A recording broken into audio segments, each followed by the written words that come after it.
सिखाया धवस्ते वचन रचन में कम केवलम चाकले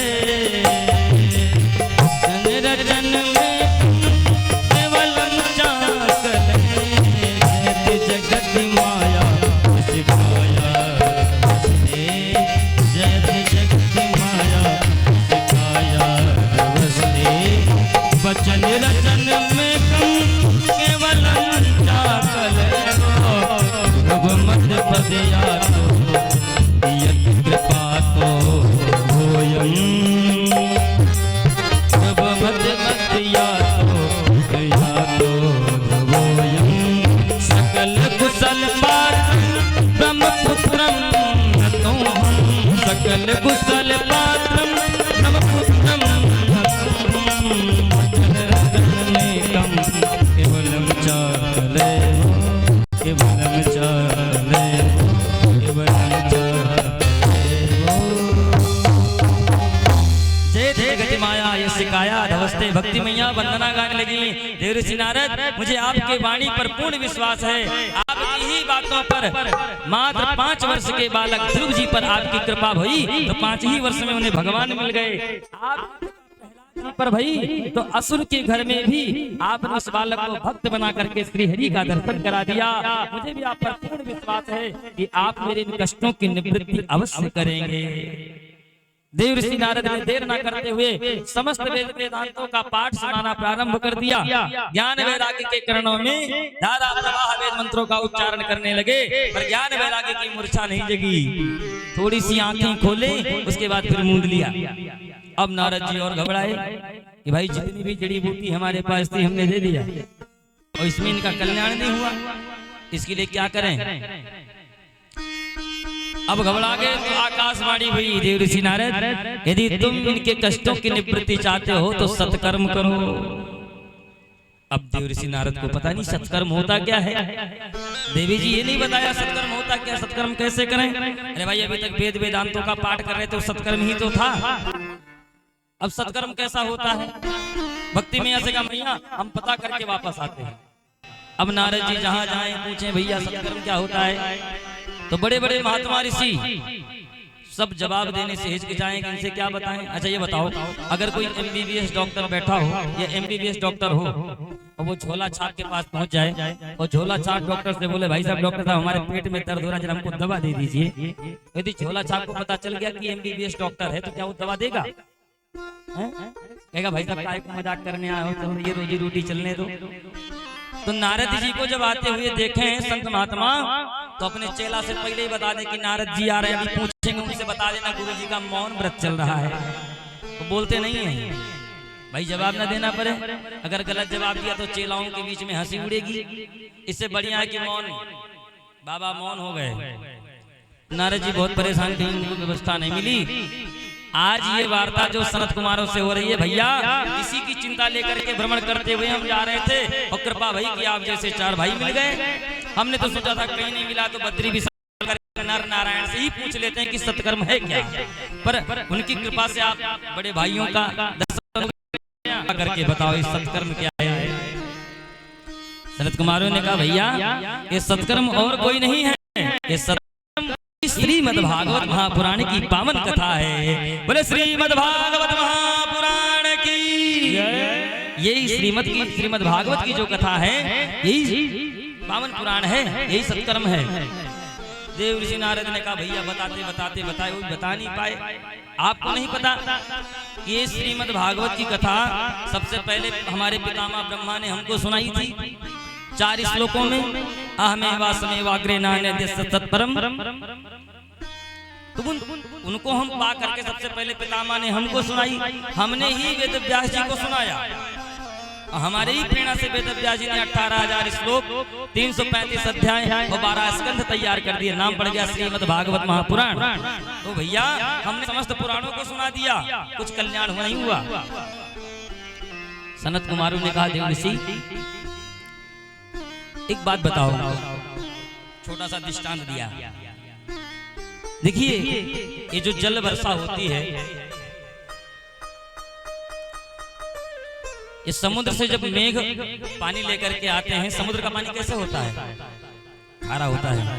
पर वही उसी समुद्र के खारे पानी को जब मेघ लेकर के आते हैं, वर्षा के रूप में नीचे गिराते हैं, तो वही खारा पानी मीठे में परिवर्तित हो जाता है। इसलिए भागवत की कथा है जो आपने सुनी थी, वो इसकी जड़ है। और जो मैं आपको बता रहा हूँ, ये पका हुआ इसका फल है। निगम कल्पतरोर्गलितम सुखम, ये उस फल का गला हुआ फल है। अब कोई कह दे कि भाई इस पेड़ में आम लगे हैं, आम को तोड़ करके खाया, भाई साहब आम तो बड़ा मीठा है। अब आम के चक्कर में आपको लगे कि आम जब इतना मीठा है तो पेड़ कितना मीठा होगा। पेड़ को आप चबाने लगोगे तो बत्ती सी टूट के नीचे आ जाएगी। इसी प्रकार से जो आपने सुना था वो जड़ था, और आपने जब वेद व्यास जी को सुनाया तो वो एक वृक्ष के रूप में तैयार हुआ। पर उसी वृक्ष को जब सुख रूपी तोते ने मुंह लगा दिया तो वो पका हुआ फल बिना गुठलियों के बड़ा मीठा हो गया।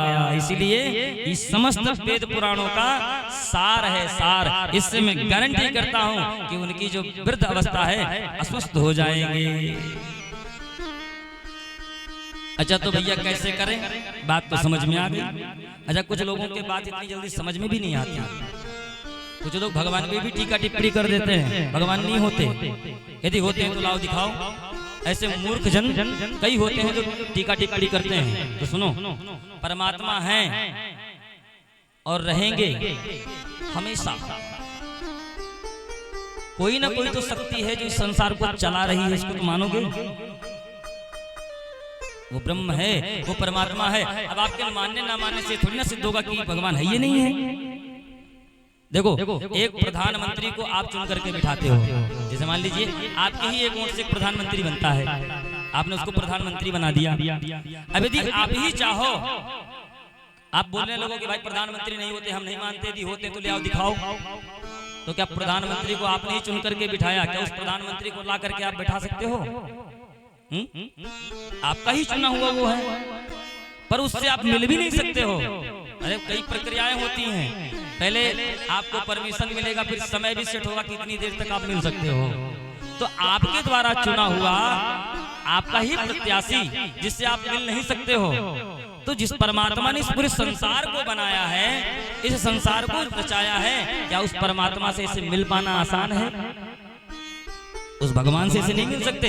यदि उनसे मिलना है तो पहले उनके लायक बनो। उनके लायक कैसे बनोगे? सत्संग से जुड़ो, संतों का संग करो, प्रभु की कथा सुनो और भगवान का चिंतन करो। फिर एक समय ऐसी स्थिति आएगी कि आपको बढ़िया चश्मा मिल जाएगा जिससे आप भगवान का दर्शन कर लोगे। और भगवान देखने का विषय नहीं है, भगवान तो महसूस करने का विषय है, उसे आप महसूस कर सकते हो। एक भाई साहब मिल गए, उन्होंने एक संत से लगा दी बाजी, हमारा भगवान नहीं होते। कहा बेटा मान जाओ भगवान होते हैं। हम नहीं मानते भगवान होते, अगर होते तो दिखाओ। तो कहा बेटा देखो दिखाने की चीज नहीं है भगवान, तो दिखा थोड़ी सकते उसको तो महसूस किया जा सकता है। अगर तुम्हें देखना है तो तुम हमसे जुड़ जाओ। अब हम तुम्हें अपना अनुभव कैसे बताएं? अब तुम हमसे जब जुड़ जाओगे, जैसा जैसा हम करें बताएं वैसा वैसा तुम करो, एक समय के बाद हमारी जैसी स्थिति तुम्हारी हो जाएगी। फिर जो तुम्हारा प्रश्न है उसका उत्तर स्वतः आपको मिल जाएगा। तो कहा गुरुजी ऐसा है, टेढ़ी मेढ़ी बातें हमसे न करो, हम इन चक्करों में नहीं पड़ते। अगर भगवान होते हैं तो दिखाओ। संत को आ गया क्रोध, घुमा के झापड़ मारा, अब तो जोर जोर से रोने लगा। आपने कैसे मार दिया? इतनी जोर की मारी, बताओ कितनी चोट लगी? आपको पता है क्यों मार दिया हमें? पता आपको कितनी चोट लगी है? तो संत ने कहा बेटा चोट कहाँ है? कहा देखो गाल पे देखो। कहा वो चोट तो हमें नहीं दिखाई पड़ता। तो क्या चोट कोई दिखाने का विषय है? तो संत ने कहा बेटा हम भी तो यही बताना चाहते हैं, भगवान दिखाने का विषय नहीं, उसको महसूस किया जा सकता है। जैसे चोट दिखती नहीं पर लगता है कि चोट लगी है, दर्द होता है, ऐसे भगवान दिखता नहीं है, पर महसूस करोगे तो परमात्मा आपको साक्षात प्रतीत होगा कि वो भगवान है। हरि व्यापक सर्वत्र समाना, हरि व्यापक सर्वत्र समाना, हरि व्यापक हो, हरि व्यापक सर्वत्र समाना, प्रेम प्रगट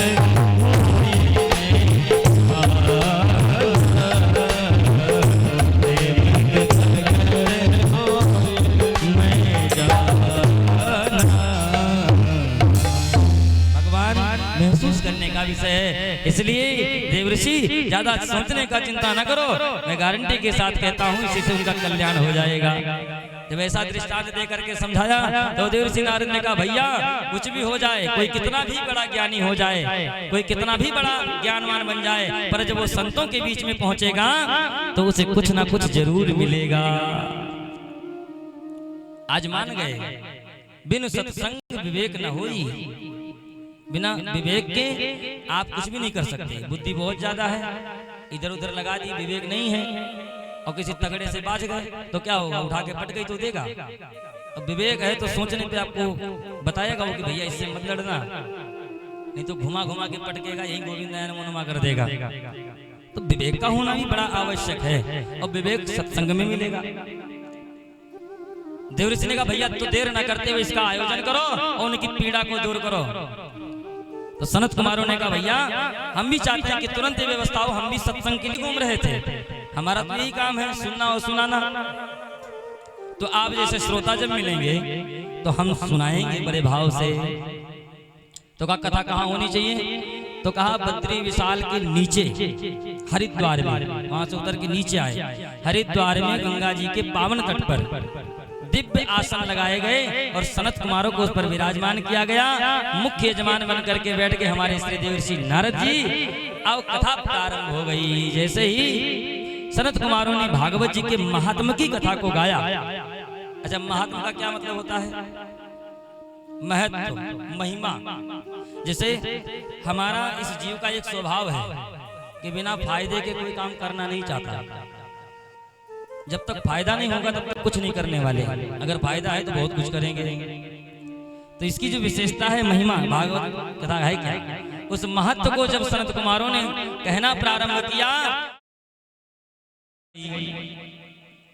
ज्ञान वैराग्य के साथ हरिद्वार में देवऋषि नारद और सनत कुमार मिलकर के दिव्य कथा का आयोजन कर रहे हैं। तो समस्त दूर दूर से संत ऋषि मुनि सब पहुंचने लगे। हमारा देखते ही देखते वहां भीड़ लग गई, संतों की भीड़ लग गई इस कथा को सुनने के लिए। अच्छा, हरिद्वार में क्यों कथा की, वहीं बद्री विशाल में कर देते। बोले महाराज बद्री विशाल जो है वो थोड़ा ऊंचे हैं, हरिद्वार से ही चढ़ाई प्रारंभ हो जाती है। उसको एक हरि का द्वारा भी कहते हैं, हरि का द्वार। तो भाई घर के भीतर, घर के बाहर जो दहली होती है, दरवाजा मुख्य, वहां पर अगर दहली पर दीपक जला दो तो अंदर भी उजाला रहेगा और बाहर भी उजाला रहेगा। इसलिए कहा इससे बढ़िया कोई जगह नहीं हो सकती।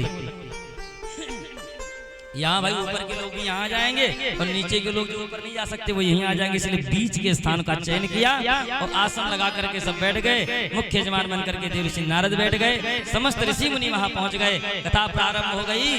भक्ति मैया ज्ञान वैराग्य के साथ पहुंच गई। भक्ति मैया ने कहा प्रभु हमारा आसन कहाँ दिया है? नारद जी ने कहा भक्ति मैया आप समस्त भक्तों के हृदय में जाकर के बैठ जाओ। और ज्ञान वैराग्य को उसी प्रांगण में लिटा दिया। कथा प्रारंभ हुई तो पहले दिन की कथा में ज्ञान वैराग्य की निद्रा खुलने लगी, थोड़ा हिले डुले। दूसरे दिन की कथा में थोड़ा अचेत अवस्था में आने लगे। तीसरे दिन की कथा में उन्होंने नेत्रों को खोलने का प्रयास प्रारंभ कर दिया। चौथे दिन की जब कथा हुई तो हिलने डुलने लगे।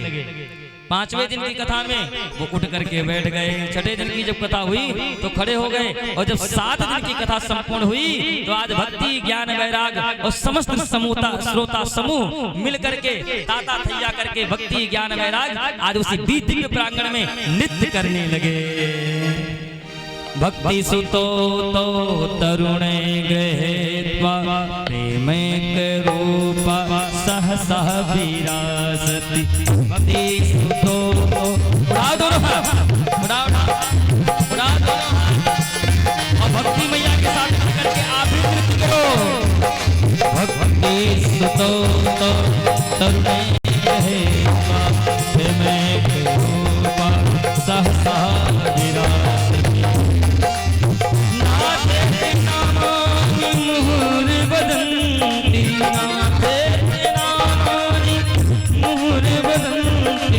श्री कृष्ण गोविंद हरे मुरारी, श्री कृष्ण गोविंद हरे मुरारी।